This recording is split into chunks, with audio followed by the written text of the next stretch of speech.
আসসালামু আলাইকুম। আজকে আমরা আপনাদেরকে বাছুরের যে পাতলা পায়খানা হয়, যে এই বাছুরের এই যে পাতলা পায়খানা হয়েছে ওর হচ্ছে আর কি মোটামুটি 2 মাস 2.5 মাস বয়স হয়ে গেছে। ও যখনই হেয়ার অথবা খোল এইগুলো যখনই খাচ্ছে তখনই হচ্ছে ওর এরকম সমস্যা হচ্ছে আর কি। আমরা এর আগের ভিডিওতে দেখিয়েছিলাম যে আপনার মটমটির ডুগা খাওয়ালে আর কি এটা সেরে যেতে পারে, কিন্তু ওইটাতে কোনো কাজ হয় না। তো আমরা অন্য আরেকটি আর কি পাতা যেটা খাওয়ালে আর কি হয়। তো আমরা একটা অন্যরকম পদ্ধতি এবার ইউজ করবো, সেটা হচ্ছে যে প্রতিদিন 2 বার আর কি খাওয়াবো। এটার নাম হচ্ছে কুকরন্ধা পাতা।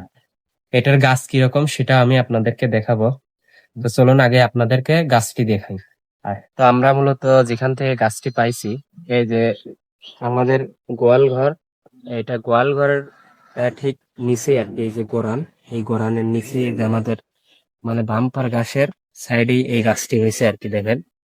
তো এইটার নামই মূলত হচ্ছে কুকরন্ধা পাতা আর কি। তো আপনারা এরকম গাছ আর কি যেখানে পাবেন ওইটার থেকে আর কি খাওয়াবেন। তো এখন আমি আপনাদেরকে যেটা দেখাবো সেটা হচ্ছে যে কিভাবে খাওয়াবেন সেই প্রসেসটা আপনাদেরকে একটু দেখিয়ে দেবো। তো প্রথমত আমরা আর কি এই পাতাটাকে যদি কোনো প্রকার ময়লা থেকে থাকে, এই যে দেখেন অনেক ময়লা আছে, তো আমরা এটাকে এই যে পানি দিয়ে আর কি ভালোভাবে ধৌত করবো। ধৌত করে নিয়ে এটা আমরা বাছুরের সামনে ধরবো। যদি বাছুর এমনিতে এই পাতাটি খায় তাহলে তো ভালো, আর যদি না খায় তাহলে আমাদের আর কি অন্য প্রসেসটা ইউজ করতে হবে। তো আমরা আর কি এখন বাছুরকে এটা দিব, দেখি তো বাছুর এটা খায় কিনা।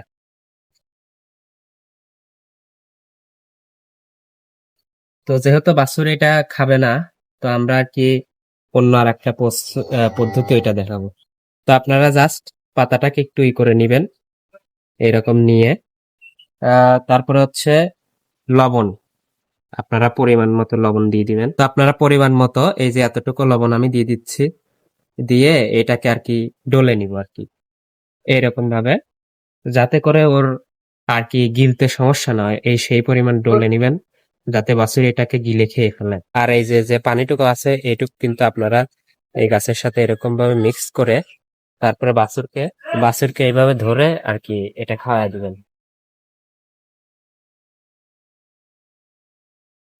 তো আমরা বাছুরকে এটা খাওয়া দিলাম। খাওয়ানোর পরে যেহেতু বাছুরের পাতলা পায়খানা, এই জন্য আমরা কি করব, এই বাছুরকে যে খোল দিব ওইটা কিন্তু শুকনো শুকনো দিব, যাতে বাছুরের কোনো সমস্যা না হয়। আশা করি যে এটাতে কাজ করবে। আর আপনারা আর কি আমি অবশ্য ট্রাই করব যে ডেলি 2 বার খাওয়ানোর, যেহেতু আজকে একবার খাওয়ালাম, কালকে সকালে আবার বিকালে খাওয়াবো। তা আপনারা এইভাবে ট্রাই করবেন, দেখবেন যে আপনাদের বাছুরের যদি এরকম পাতলা পায়খানার কোনো সমস্যা থেকে থাকে তাহলে খুব দ্রুতই সলভ হয়ে যাবে। তো কমেন্টে আপনাদের মতামত জানিয়ে দিবেন এইরকম আরো অন্য রিলেটেড ভিডিও পেতে। আর হচ্ছে আপনাদের বাছুরের কিরকম যদি উন্নতি হয়ে থাকে তাহলে অবশ্যই কমেন্টে জানাবেন।